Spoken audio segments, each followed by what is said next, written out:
MS ওয়ার্ডে কাজ করার সময় আপনার ওয়ার্ড স্পেলিং এর নিচে কিছু লাল দাগ চলে আসে। এই লাল দাগ যদি অনেকের কাছে না ভালো লাগে তাহলে এই লাল দাগ উঠানোর জন্য আপনাকে যে কাজটি করতে হবে তা হচ্ছে প্রথমে ফাইলে যাইতে হবে। ফাইলে গিয়ে অপশনে যাইতে হবে।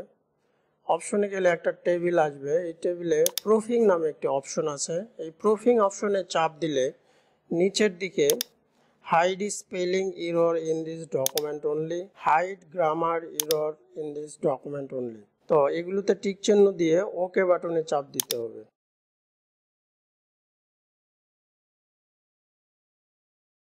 তাহলে আপনার এমএস ওয়ার্ডের সবগুলো স্পেলিং এর নিচে লাল দাগ উঠে যাবে। এই যে লাল দাগ সবগুলো উঠে গিয়েছে। এখন এই লাল দাগ থাকার একটা সুবিধা আছে, আপনি যখন এমএস ওয়ার্ডে কোনো কিছু টাইপ করবেন, যদি সেটা রং স্পেলিং হয় তাহলে সেটার নিচে লাল দাগ আসে। আপনি যদি সেটার রাইট বাটনে ক্লিক করেন তাহলে এটার সঠিক স্পেলিংটা আসবে। তো আমি আবারও দেখাচ্ছি। প্রথমে আমাদের এই অপশনটি নিয়ে আসার জন্য আমাকে প্রথমে ফাইলে যাইতে হবে। ফাইলে গিয়ে অপশনে গেলে একটা বক্স আসবে। সেই বক্স থেকে প্রুফিং এ চাপ দিতে হবে। নিচে hide spelling error in this document only, hide grammar error in this document only, দুইটাতে টিক চিহ্ন উঠায় দিয়ে ওকে বাটনে চাপ দিতে হবে। তাহলে লাল দাগ আসবে। এই লাল দাগ আসার একটা সুবিধা আছে। লাল দাগ যদি আসে তাহলে বুঝতে হবে যে আপনার স্পেলিংটি ভুল হয়েছে। তো এই স্পেলিংটি রাইট করার জন্য আপনি মাউসের রাইট বাটনে ক্লিক করবেন। ক্লিক করার পরে আপনার সঠিক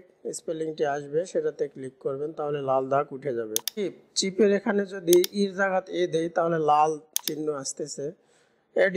এডিশনালের এখানে যদি আমি এর জায়গায় ই দেই তাহলে রং স্পেলিং, তাই লাল দাগ উঠতেছে।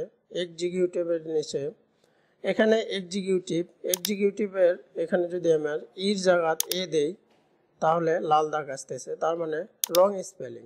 ইঞ্জিনিয়ারের ইর জায়গায় যদি এ দেই তাহলে লাল দাগ আসতেছে, এটা রং স্পেলিং। তো এই রং স্পেলিংকে বোঝানোর জন্য লাল দাগ আসে। এগুলো যদি আমরা সঠিক করতে চাই তাহলে মাউসের রাইট বাটনে ক্লিক করে আমার সঠিক স্পেলিংটি নিতে পারবো। লাল দাগ থাকা এক ধরনের সুবিধা।